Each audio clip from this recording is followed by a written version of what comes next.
What is the social good that I want to benefit? And to me, it was a no-brainer. It was education, because that gives you the greatest ripple effect for every dollar invested. So I thought education and bottled water. The reason why I further distilled that down into classrooms is because I wanted the impact to be something easily understood, and classrooms is tangible, it's easy to understand, it's not abstract like teacher training or something like that. So if you made the investment today, somebody could come tomorrow, next week, next month, next year, and still see that investment and very easily understand where the money was going to. The things that we do is we often make sure that we're transparent enough to say that there's really a lot of uncertainties in agriculture, and particularly for a farmer. And that's also the same reason why farmers are having difficulties accessing loans from financial institutions.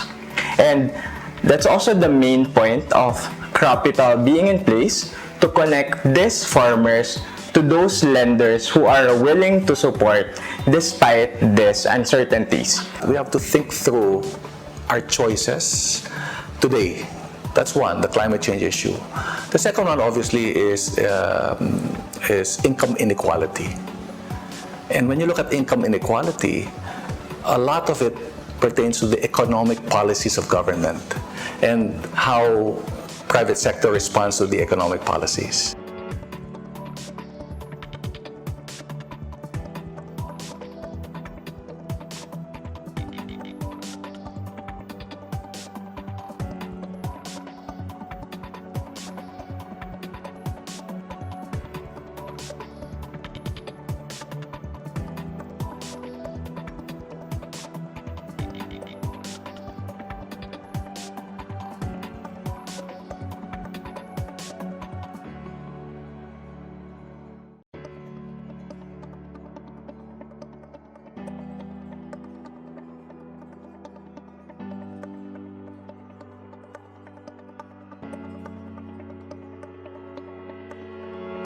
Profitability is no longer just a one-off today profitability. Most investors are looking for consistent performance. So if you ask an investor, do you want one time, big time now, and then unsure,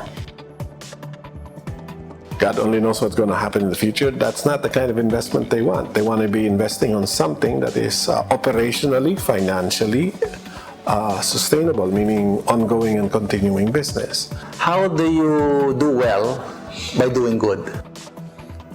And so we had to explain to our shareholders and our investors that we felt that there is a solution, there are solutions that will enable us to be able to do well and do good at the same time. And so the choices we make today actually made sense, because the choices today also reduced our exposure to potential, for example, stranded cost issues in the future. We embed sustainability principles in almost all of our projects. Again, starting with its most basic, how do we ensure that this project is as efficient, as environmental as possible? In fact, we also incorporate a notional carbon tax and pricing in our activities, just to get a feel for what more or less is the carbon impact of a particular project.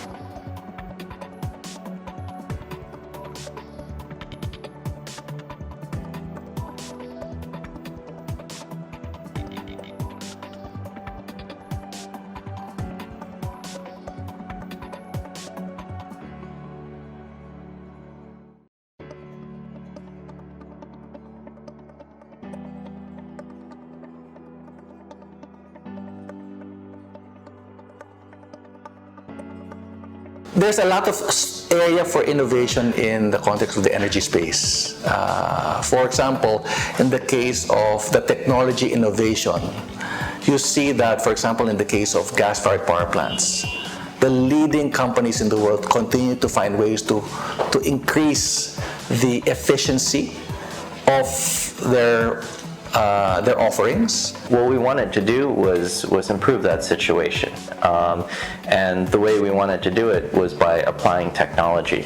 With this application of technology, it allows us to create or mimic growing environments that are optimal for the crops that we want to grow, thereby improving the quality, improving the consistency, as well as expanding the possibilities of what can be grown here in the country rather than being imported. Transport cannot be solved in bits and pieces. When we were bidding for NAIA, part of the plan was linking NAIA to LRT1, to the subway, and linking it to all the SLEX, Cavitex, and all that. Why? Because access is going to be key to it. The way we pay for it is we track the weight of plastic per package that goes out, and we have a cost per gram to recover that plastic. So whenever we sell a product, that plastic tax, which is internal to our company, gets accrued into an account which is a non-specific plastic recovery fund. We use that then to work with co-processors to collect trash post-consumer and process that from waste to energy.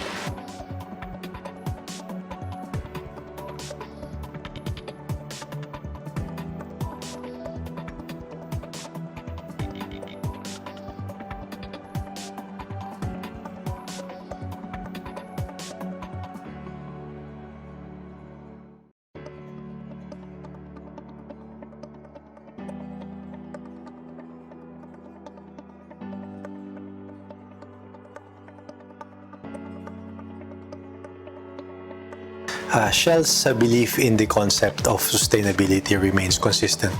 That we believe that this is something that's important, that maybe even before the word sustainability was invented, we have been practicing principles that are very similar to what sustainability in its current form is trying to espouse. So the overall philosophy and the Shell's belief in sustainability has remained consistent. You cannot talk about corporate governance, risk, and system in different milieus. So one of the decisions we made in creating this integrated summit, as we referred to it, was to really emphasize the fact that you can no longer behave separately from the other issues. It basically means that we in Ayala believe that from here on in, we need to be living a very united life of being able to integrate these three very important topics as actually one discussion. Farmers are being advised to move yung start of planting nila because the weather is no longer coming in ng June, July, August. Normally parang August, September, October na siya. I don't think we've necessarily moved the needle on the lives of Filipinos in general. I think we're trying in our little way to make a difference in the areas and the communities that we work in. I think we want to continue to try and do that as best as we can. I don't think that the classroom building shortage is going away anytime soon, so I think that the team would like to commit itself to continuing to try and make impact.